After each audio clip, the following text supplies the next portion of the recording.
정말로 복음이 무엇인가? 우리가 그렇게 귀따갑게 들어왔던 그 복음의 본질, 정말로 날 것으로의 복음이 어떤 것인지 복음을 다시 한번 갈라디아서 2장 20절을 중심으로 한번 살펴봤으면 좋겠습니다.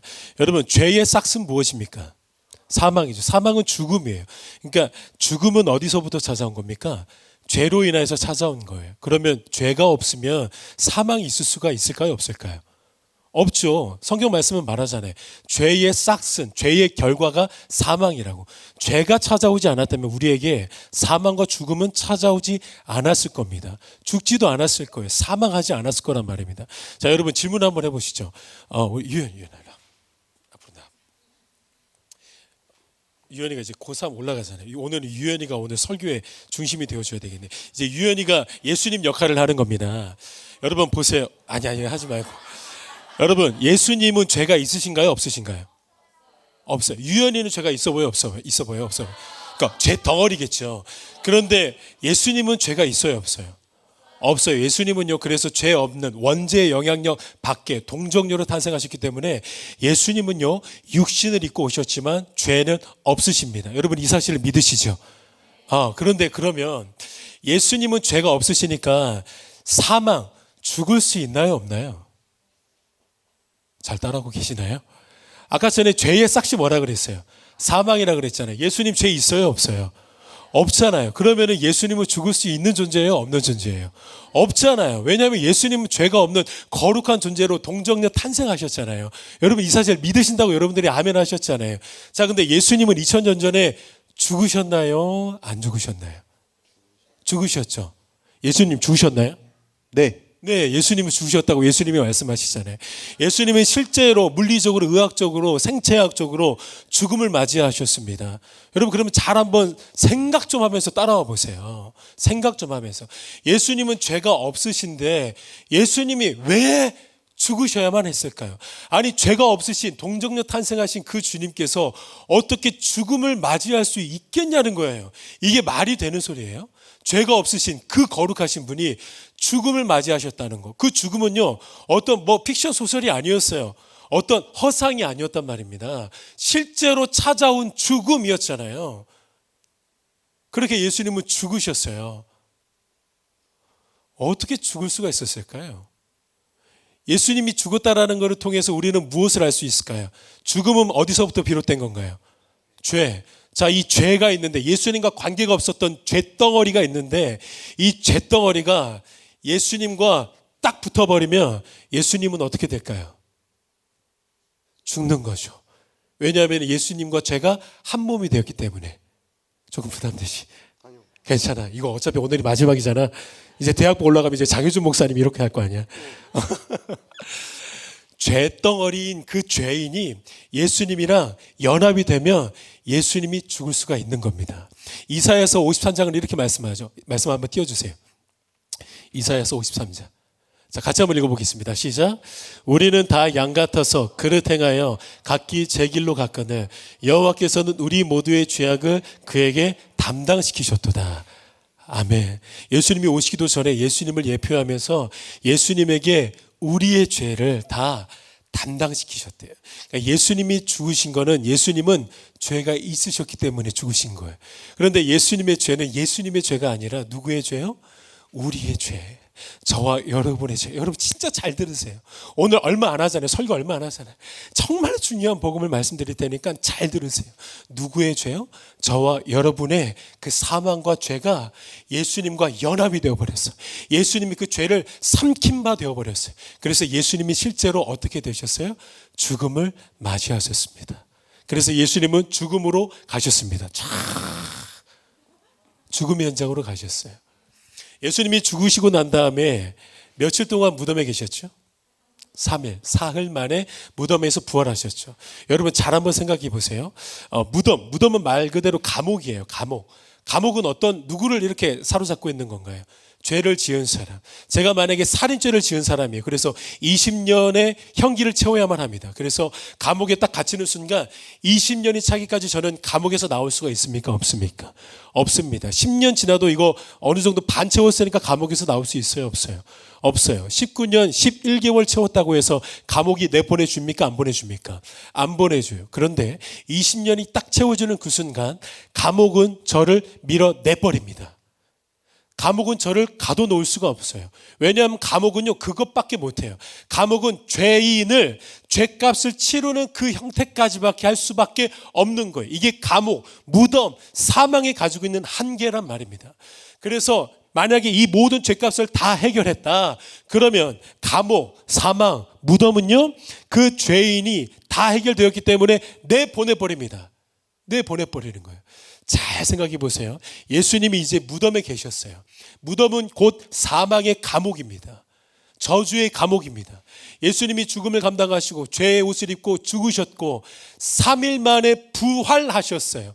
그건 어떤 거냐면 이 감옥, 저주의 감옥이, 사망의 감옥이 예수님을 꽉 붙잡고 있다가 유연, 바로 다시, 컴온. 지금 이제 예수님이 죽으셨어요. 예수님이 죽으시고 전 사망이에요. 사망에 딱 붙잡고 있었어요. 하루가 지났어요. 이틀이 지났어요. 표정이 이틀, 야 이게 무슨 감옥 표정이야. 감옥 표정. 하루가 지나고 이틀이 지났어요. 사흘이 지났어요. 그런데 그때 무덤은, 사망은요, 예수 그리스도를 밀어내버립니다. 더 이상 가둬올 수가 없어요. 딱 잡고 있었는데 감옥은 3일 후에 밀어내버렸습니다. 이걸 뭐라고 하냐? 부활이라고 합니다. 부활하신 예수님 빨리 들어가십시오. 이걸 뭐라고 하냐? 부활이라고 하는 거예요.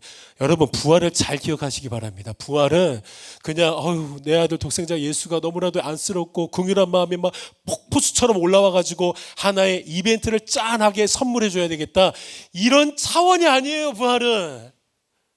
부활은 그 정도의 차원이 아니란 말이에요. 부활은 어떤 개념이냐면, 사망이 가지고 있다가, 사망이 그 예수 그리스도를 묶고 있다가 이제 모든 것들이 끝났기 때문에 자유를 선포하는, 이제 죄값이 끝났다라고 눈으로 보임 바 되는 사인과 표지로 주는 게 부활이라는 거예요. 그래서 부활을 통해서 무엇이 완성되냐면, 이제 죄가 있다 없다. 왜냐하면 죄인으로 말미암아 사망이 잡고 있었는데 사망이 이제 못 잡았다는 것은 죄가 우리를 못 잡는다는 거예요. 죄가 해결됐기 때문에 죄와 상관없는, 사망과 저주와 상관없는 사람이 되었기 때문에 예수 그리스도를 내보냈던 거예요.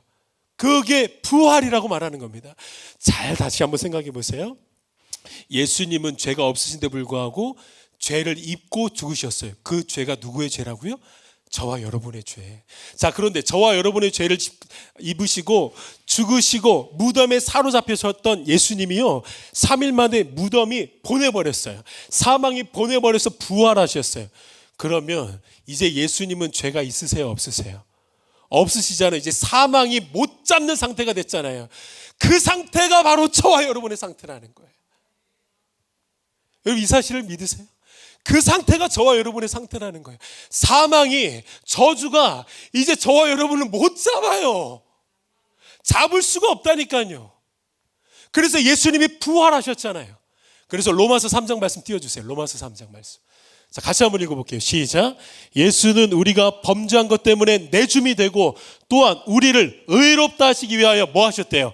살아나셨느니라. 의롭다가 뭐예요? 이제 죄가 없다, 사망의 종이 아니다, 그거를 선포하기 위하여서, 그걸 보여주기 위하여서 예수님이 부활하셨다라는 거예요. 그러니까 우리 부활을 보면서 와, 부활 신기하다를 먼저 볼 게 아니라, 그 부활을 통해서 사도 바울이 느낀 건 뭐냐면, 와, 이제 나는 죄의 몸이 아니라, 옛사람이 아니라 이제 다시 한번 예수 그리스도 안에서 새 사람이 되었구나.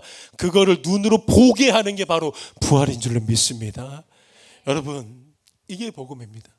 그래서 오늘 이 복음을 정면으로 만났던 사도 바울이 갈라디아서 2장 20절에서 이렇게 말씀하고 있어요. 오늘 본문 다시 한번 같이 뜨거운 마음으로 한번 읽어봤으면 좋겠어요. 시작. 내가 그리스도와 함께 십자가에 못 박혔나니 그런즉 이제는 내가 사는 것이 아니요 오직 내 안에 그리스도께서 사시는 것이라. 이제 내가 육체 가운데 사는 것은 나를 사랑하사 나를 위하여 자기 자신을 버리신 하나님의 아들을 믿는 믿음 안에서 사는 것이라. 아멘. 사도 바울이 만난 복음은 뭐냐면 그 당시 2000년 전에 예수님의 그 죽으심은 예수님의 죄로 인한 죽으심이 아니라 내가 십자가에서 예수님과 함께 죽는 죽으심이었다라는 복음을 만난 거예요. 그때 사도 바울은 죽었어요. 그냥 허상이 아니에요. 그냥 망상이 아니에요. 어떤 병이 아니에요. 실제로 예수 그리스도 안에서 나는 죽었다라는 그 복음을 사도 바울은 만난 겁니다. 이것도 사실이고 예수님이 살아남을 통하여서 무엇도 또 하나의 사실이냐면 새롭게 된 내가 예수님과 함께 살아가는 이 복음의 생활이 펼쳐지게 되었다는 것도 사실로 믿었던 거예요. 죽었다라는 것만 생각하지 마십시오. 기독교의 복음은 죽음에서 끝나지 않았습니다. 기독교의 복음은 부활까지 갔어요. 부활은 저와 여러분이 이제 의인으로서, 물론 상태로는 죄인이죠. 머리부터 발끝까지 상태적으로는 죄인이지만 신분으로는 의인입니다. 하나님의 복을 받을 자격을 이미 예수 그리스도 안에서 여러분들은 다 갖추어져 있어요. 어제 죄를 지어놓고도 하나님, 저는 하나님의 자녀입니다. 저에게 도와주시옵소서. 나에게 이게 필요합니다. 어느 때든지 말할 수 있어. 어느 때든지 간구할 수 있어요. 하나님의 자녀이기 때문에 그렇습니다. 여러분들이 왜 죄와 어울리는지 아세요? 왜 여러분들이 그 끊어내기 힘든 반복되는 그 습관적인 죄에서 노예가 되는지 아세요? 아직 여러분들의 신분을 모르기 때문에 그래요. 여러분들이 입고 있는 옷이 얼마나 거룩한 옷인지를 인식하고 있지 못하기 때문이에요. 저는 지금까지 경찰관 제복을 입고 버젓이 무단횡단하는 경찰관을 본 적이 없어요. 우아한 드레스, 웨딩 드레스를 입고 주차장에서 다리 꼬고 담배 피는 여성을 본 적이 없어요. 왜냐하면 자기가 뭘 입고 있는지는 알거든. 그래서 이게 어울리는지 안 어울리는지 다 알고 있거든. 경찰도 마찬가지예요. 우아한 드레스를 입고 있는 그 신부도 마찬가지입니다. 여러분들이 왜 죄와 어울리고 왜 여러분들이 계속해서 그 죄와 세상과 손잡고 가고 회색지대에서 하나님을 섬기는 것인지 아니면 죄인으로 살아가는 건지 뭔가 불분명해. 도대체 내 정체성이 뭐야? 그렇게 해서 세상과 손잡고 가는지 아세요? 여러분들이 신분을 잘 모르기 때문에 그래요. 여러분들이 어떤 존재인지를, 여러분들이 어떤 옷을 입고 있는지, 그리고 하나님이 여러분들에게 어떠한 말씀을 하시는지를 모르기 때문에 나는 세상이랑 어울리는 사람이야, 이 죄랑 나는 어울리는 사람이야, 이렇게 죄를 짓고 있다는 거예요. 여러분 기억하십시오. 여러분은요 예수 그리스도께서 피값으로 사신받은 하나님의 작품들입니다. 하나님의 놀라운 작품들이에요. 여러분들은요 이제 심판받을 사람들이 아니에요. 여러분들은 이제 영원한 천국을 지금부터 누릴 수 있는 하나님의 나라의 자녀들이고 천국 백성들이에요. 여러분들에게 왜 기도하라고 하는 줄 아세요? 그 기도 좀 왜 제발 기도 좀 하라고, 왜 좀 성경 좀 보라고 하는 줄 아세요? 그거 그냥 뭐 종교적인 고행? 아니요. 여러분들은 그게 어울리는 사람들이니까요. 여러분들은 다른 사람들은 어디에서 헛된 우상을 섬기는 그런 사람들과 다르게 살아 계신 하나님, 응답하시는 하나님, 그 하나님에게 버젓이 예수 그리스도 이름으로 나가서 기도할 수 있고 응답을 받을 수 있는 자격이 있는 사람들이기 때문에 기도하라는 거예요.